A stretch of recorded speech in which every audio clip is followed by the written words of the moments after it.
ನೌಕರರಿಗೆ ಪ್ರಮುಖವಾಗಿರುವಂತಹ ಒಂದು ಮಾಹಿತಿ ಬರ್ತಾ ಇರುವಂತದ್ದು ಹಳೆಯ ಪಿಂಚಣಿ ವ್ಯವಸ್ಥೆ ಮತ್ತು ಹೊಸ ಪಿಂಚಣಿ ವ್ಯವಸ್ಥೆಯ ಮಧ್ಯೆ ಯಾವ ರೀತಿಯಾದಂತಹ ಡಿಫರೆನ್ಸ್ ಇದೆ, ಯಾವುದು ಬೆಸ್ಟ್ ಆಗಿರುವಂತದ್ದು, ಸರ್ಕಾರಿ ನೌಕರರಿಗೆ ಯಾವುದು ಸೂಟ್ ಆಗುತ್ತೆ ಮತ್ತೆ ಯಾವುದರಲ್ಲಿ ರಿಸ್ಕ್ ಜಾಸ್ತಿ ಇದೆ, ಯಾವುದರಲ್ಲಿ ರಿಸ್ಕ್ ಕಡಿಮೆ ಇದೆ, ಎಲ್ಲ ಒಂದು ವಿಷಯಗಳಿಗೆ ಸಂಬಂಧಿಸಿದಂತೆ ಇವತ್ತಿನ ಒಂದು ವಿಡಿಯೋದಲ್ಲಿ ನಾವು ಡಿಸ್ಕಸ್ ಮಾಡೋಣ. ಲಾಸ್ಟ್ ಒಂದು ವಿಡಿಯೋದಲ್ಲಿ ನಾವು NPS ಅಂದ್ರೆ ಏನು ಅಂತ ಡಿಸ್ಕಸ್ ಮಾಡಿದ್ವಿ. NPS ನ ಒಂದು ಅಡ್ವಾಂಟೇಜಸ್ ಏನಿದೆ, ಡಿಸ್ಅಡ್ವಾಂಟೇಜಸ್ ಏನಿದೆ, ಷೇರು ಮಾರುಕಟ್ಟೆಯಲ್ಲಿ ಯಾವ ರೀತಿ NPS ನ ಅಡಿ ಹಣವನ್ನ 10% ಸರ್ಕಾರಿ ನೌಕರರ ವಂತಿಗೆ ಮತ್ತು 14% 10% ಸರ್ಕಾರಿ ನೌಕರರ ವಂತಿಗೆ ಮತ್ತು 14% ಸರ್ಕಾರದ ವಂತಿಗೆ ಟೋಟಲ್ PFRDA ಮುಖಾಂತರ NPS ನ ಅಕೌಂಟ್ ಅಲ್ಲಿ PRAN ನ ಅಡಿಯಲ್ಲಿ ಪರ್ಮನೆಂಟ್ ರಿಟೈರ್ಮೆಂಟ್ ಅಕೌಂಟ್ ನಂಬರ್ ಅಂತ ಕರಿತೀವಿ.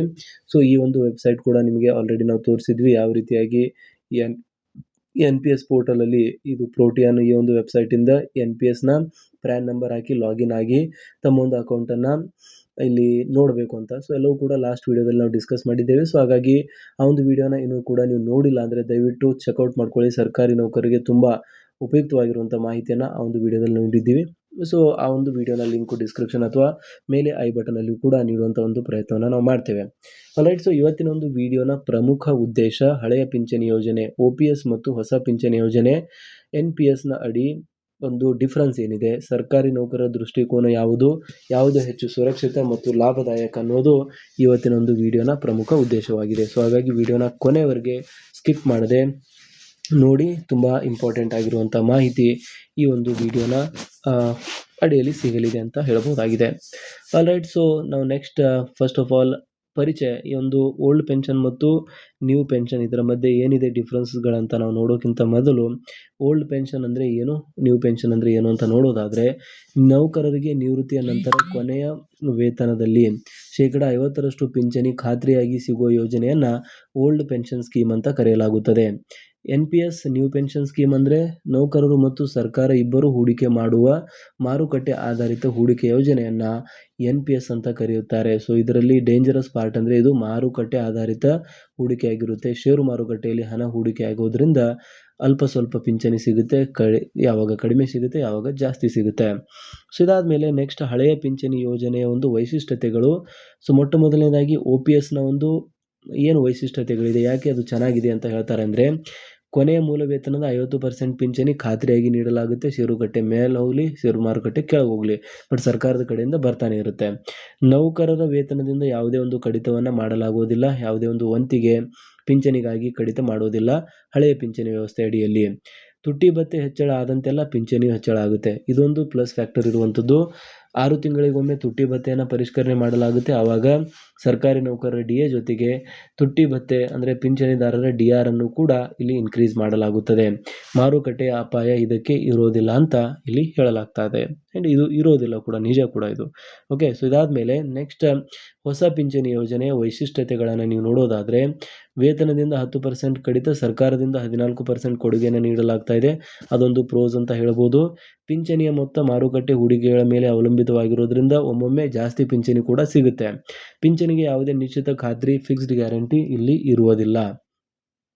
ಮುಖ್ಯ ವ್ಯತ್ಯಾಸಗಳ ಬಗ್ಗೆ ನಾವು ಮಾತನಾಡೋದಾದರೆ, ಸೊ ಮುಖ್ಯ ವ್ಯತ್ಯಾಸಗಳು ಬಂದ್ಬಿಟ್ಟು ಇಲ್ಲಿ ನೋಡ್ತಾ ಇರುವಂಥದ್ದು ಫಸ್ಟ್ ಕಾಲಮ್ ಅಂಶ, ಎರಡನೇದು OPS ಮತ್ತು ಥರ್ಡ್ NPS ಇದೆ. ಪಿಂಚಣಿ ಖಾತ್ರಿ OPS ನ ಅಡಿಯಲ್ಲಿ ಇರುತ್ತೆ, NPS ನ ಅಡಿಯಲ್ಲಿ ಇರುವುದಿಲ್ಲ. ಯಾವುದೇ ರೀತಿಯಾದಂಥ ಖಾತ್ರಿ ಇಲ್ಲ. ಹೂಡಿಕೆ ಸರ್ಕಾರದ ಭರಣೆ, ಇಲ್ಲಿ ನೌಕರರು ಪ್ಲಸ್ ಸರ್ಕಾರವು ಕೂಡಿ ಭರಣೆ ಮಾಡಬೇಕಾಗುತ್ತದೆ. DA ಅನ್ವಯ ಇದಕ್ಕೆ ಆಗುತ್ತೆ, ಇದಕ್ಕೆ ಆಗೋದಿಲ್ಲ. ಸೊ ನೀವು ನೋಡಿದ್ರೆ ಒಟ್ಟಾರೆಯಾಗಿ OPS ಚೆನ್ನಾಗಿರುವಂಥ ಯೋಜನೆ ಆಗುತ್ತೆ, NPS ಅಷ್ಟು ಸೂಕ್ತ ಆಗೋದಿಲ್ಲ. ಏನಕ್ಕಂದರೆ ಅದರಲ್ಲಿ ಯಾವುದೇ ರೀತಿಯಾದಂಥ ಒಂದು ಗ್ಯಾರಂಟಿ ಇರೋದಿಲ್ಲ, ಯಾವುದೇ ರೀತಿಯಾದಂಥ ಒಂದು ಪ್ರಾಮಿಸ್ ಇರೋದಿಲ್ಲ. ಸೊ ನೌಕರರು OPS ಯಾಕೆ ಬಯಸ್ತಾರೆ? ಮೊಟ್ಟ ಮೊದಲನೇದಾಗಿ ಸುರಕ್ಷತೆ, ವೃದ್ಧಾಪ್ಯದಲ್ಲಿ ಖಚಿತ ಆದಾಯದ ಒಂದು ಭರವಸೆ ಆಗುತ್ತೆ OPS ಇದ್ದರೆ.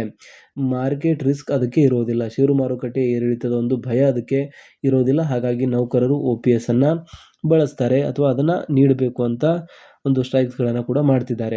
NPS ನ ಸವಾಲುಗಳನ್ನು ನೋಡೋದಾದರೆ, ಅನಿಶ್ಚಿತತೆ, ನಿವೃತ್ತಿಯ ಸಮಯದಲ್ಲಿ ಸಿಗುವ ಮೊತ್ತದ ಅರಿವು ಅವರಿಗೆ ಇರೋದಿಲ್ಲ. ಮಾರುಕಟ್ಟೆ ಅಪಾಯ, ಆರ್ಥಿಕ ಹಿಂಜರಿತವಿದ್ದರೆ ಪಿಂಚಣಿ ಕಡಿಮೆ ಆಗುವಂಥ ಒಂದು ಸಂದರ್ಭ. ಈ ಮಂತ್ ಸಿಕ್ಕಿರುವಂಥ ಪಿಂಚಣಿಗಿಂತ ನೆಕ್ಸ್ಟ್ ಮಂತಲ್ಲಿ ಕಡಿಮೆ ಕೂಡ ಸಿಗುತ್ತದೆ, ಅದಕ್ಕಿಂತ ನೆಕ್ಸ್ಟ್ ಮಂತ್ ಮತ್ತೆ ಕಡಿಮೆ ಸಿಗುತ್ತದೆ. ಷೇರು ಮಾರುಕಟ್ಟೆ ಕಂಟಿನ್ಯೂಸ್ ಆಗಿ ಕುಸಿತ ಹೋದರೆ ಬರಬೇಕಾಗಿರುವಂಥ ಪಿಂಚಣಿ ಕೂಡ ಕಂಟಿನ್ಯೂಸ್ ಆಗಿ ಕುಸಿತ ಹೋಗುತ್ತದೆ. ಮಧ್ಯಮ ವರ್ಗ ಯೂನಿಫೈಡ್ ಪೆನ್ಷನ್ ಸ್ಕೀಮ್ UPS ಅನ್ನು ಕೂಡ ಸರ್ಕಾರ ಇತ್ತೀಚೆಗೆ ಲಭ್ಯತಿಸಿದೆ. ಇದರಲ್ಲಿ ಕೆಲವೊಂದಿಷ್ಟು ಫಿಕ್ಸ್ಡ್ ಕಾಂಪೋನೆಂಟ್ ಮತ್ತು ಕೆಲವೊಂದಿಷ್ಟು ವೇರಿಯಬಲ್ ಕಾಂಪೋನೆಂಟ್ ಅಂತ ನೀಡ್ತಾ ಇದೆ.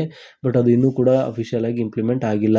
ಸೊ ಇಲ್ಲಿ ನೋಡ್ತಾ ಇರುವಂಥದ್ದು ಕೇಂದ್ರ ಸರ್ಕಾರ ಪ್ರಸ್ತಾಪಿಸಿರುವ UPS ಯೋಜನೆಯು ಪಿಂಚಣಿಗೆ ಕನಿಷ್ಠ ಖಾತ್ರಿಯನ್ನು ನೀಡುತ್ತದೆ.